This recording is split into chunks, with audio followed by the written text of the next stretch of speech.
So welcome back to my channel. I'm so excited to be doing a Q&A with a LSAT professional himself. Please introduce yourself for us, Steve. Yeah, sure. Thanks for having me, Kameron. So I'm Steve Schwartz. I run the LSAT blog. I also host the LSAT Unplugged YouTube channel and podcast. And I've been coaching the LSAT for over 15 years now. So I have over 1,000 articles on my site. I have probably that many on my YouTube channel now.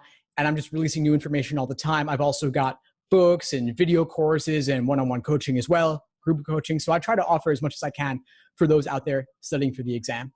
That's awesome. So I've been out of the LSAT game for a while. So I'm going to ask you some of the basics because a lot has changed since I took the LSAT in 2015. So if I wanted to start from the beginning and I want to know, what is the LSAT? So sure. So the first thing you could do is you could go on LSAC's website, the Law School Admission Council, go on there. You can download the free June 2007 LSAT PDF. That's one exam they've released for free. Some people like to do it as a diagnostic just to see how they'll do. Of course, the results are not going to be that great because you haven't learned the basics yet, but that would be a place to start. And the exam itself, it's got logic games, which are like short puzzles. They've got logical reasoning, which are bite-sized arguments. Then they've got reading comprehension, which are passages that initially look similar to what you've seen on the SAT or the ACT. And that would give you a basic familiarity of what the exam involves. It's not a test of memorization. It's a test of critical thinking. I love that you said that because I say that all the time, especially even with the bar exam. It's very similar in structure as far as intelligence-wise.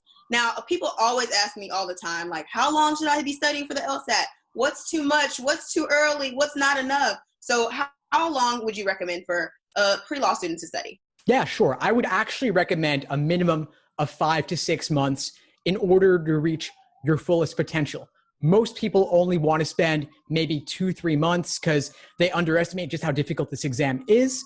And they've also, that's how long the traditional in-person classroom course typically is, because it wouldn't be economical to do that for 5 to 6 months.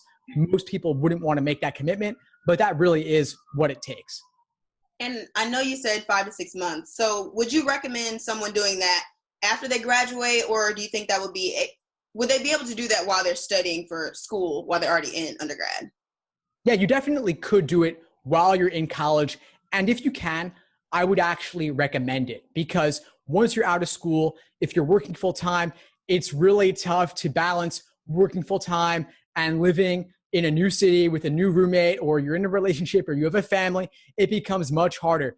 While you're still in the academic mindset, if you could maybe take a lighter course load your final semester of college or fall semester senior year, if you can, maybe take 12 credits, 14 credits if you're able, and then treat the LSAT like a 6-credit class, that might make it more doable. So no, you just mentioned, I'm sorry to interrupt, some computer problems, but you mentioned fall semester of your senior year. Is senior year like the go-to year to start studying for the LSAT, or would you recommend maybe junior year, or what's like your go-to target area?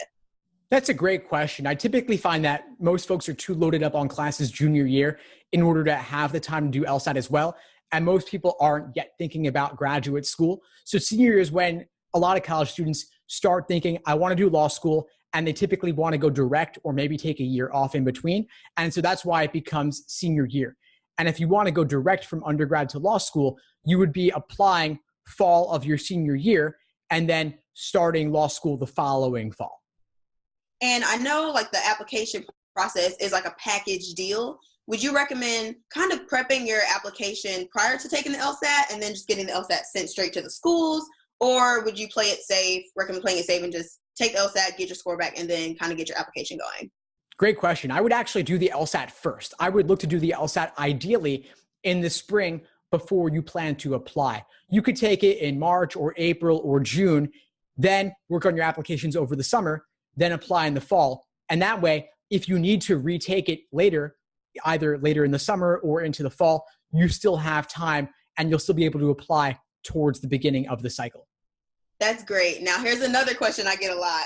When is too late to take the LSAT? Is there ever like a month or like later on in the process where it's just like it's not even worth it? Or would you still recommend, okay, I took it in the fall, didn't do quite well, and I'm going to take it this spring, even though that's within the year that I'm applying? That's a great question. And some folks do take it in the spring. Some folks do take it in January. And you can do that. Law school deadlines vary.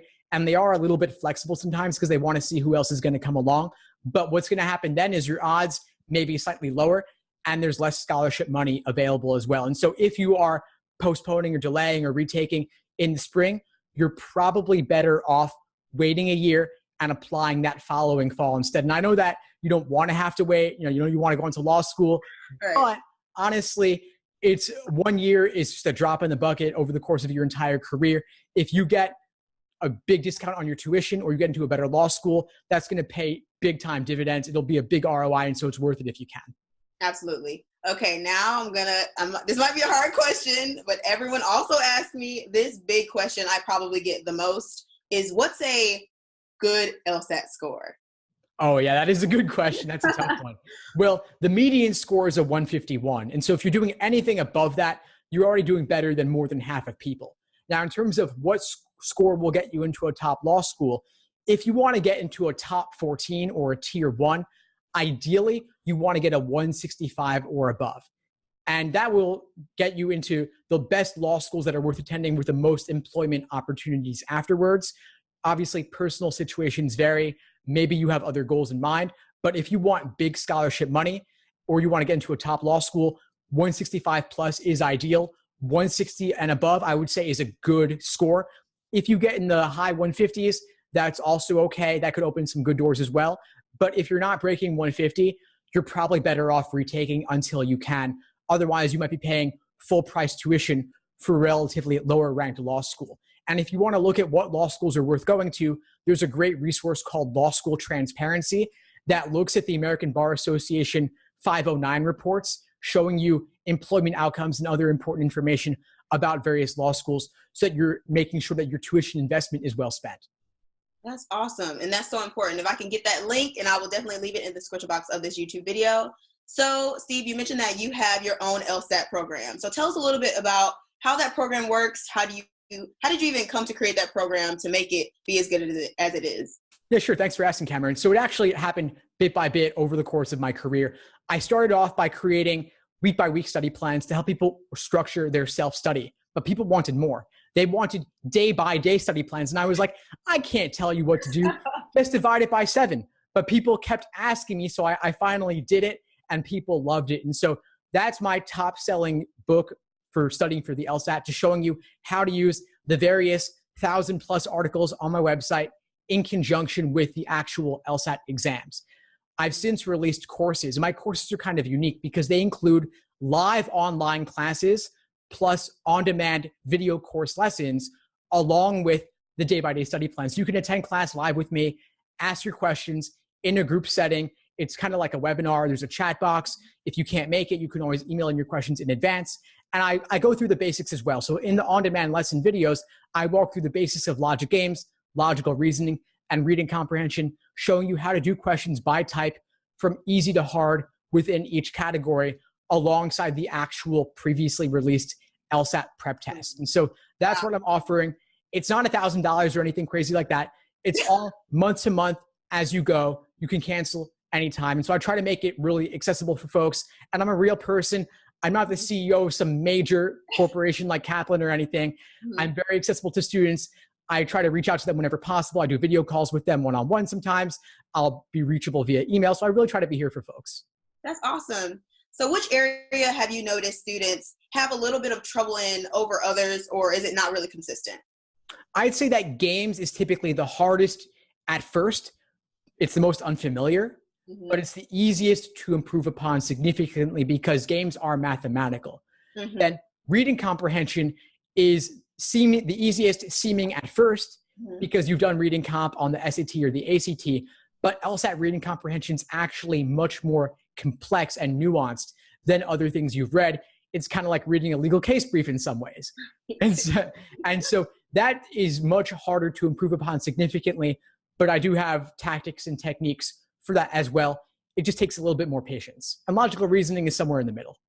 Absolutely. Logical reasoning was actually my highest area. So I got lucky there. Reading comprehension, I don't know what happened. It was crazy. So I definitely thought that was going to be my high area. And I was like, oh crap. But so that's awesome that you said that. I can definitely relate to that. Last question. I'm not sure. It's kind of relevant. kind of not. So I know now a lot of schools are accepting the GRE. I believe it's GRE, as well as the LSAT. Do you think, why do you think that they're accepting the GRE? And do you think that's going to overall take over at some point?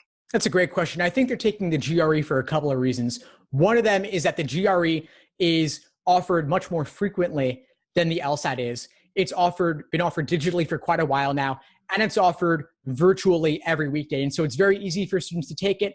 And a lot of students have taken it already if they were considering another graduate program, like going for a master's or a PhD or an MBA. And so the bar is lower for law school applications if you already have taken the exam that you need to take, versus learning a totally new exam that is honestly a bit more scary in some ways. That's one part. The other thing is that there's been a recent significant decline in the number of people applying to law school. It peaked during the recession, and now it's falling a little bit. And so because fewer people are applying, but there are just as many law schools as there were before and just as much administrative overhead, they want to get those applicants, they want those tuition dollars. And so they're looking to get more applicants however they can. The GRE is part of that, but it has not spread that much. Although a lot of schools are now taking the GRE and more are taking it all the time, they're typically taking less than 5% of students with the GRE. So it's not a large percentage of those who are actually going to law school. Do I think it'll grow over time? Maybe, but law schools do want to see that you can do the work. And the LSAT has a stronger demonstrated correlation with first-year law school grades than the GRE does. The GRE, nobody really knows what it's testing. It's got vocabulary, it's got math, but how does that relate to law? The LSAT, it has that critical reasoning built into it. And that reading comp we were talking about, that is way harder than the GRE reading comp and much more like what you're going to be reading in law school.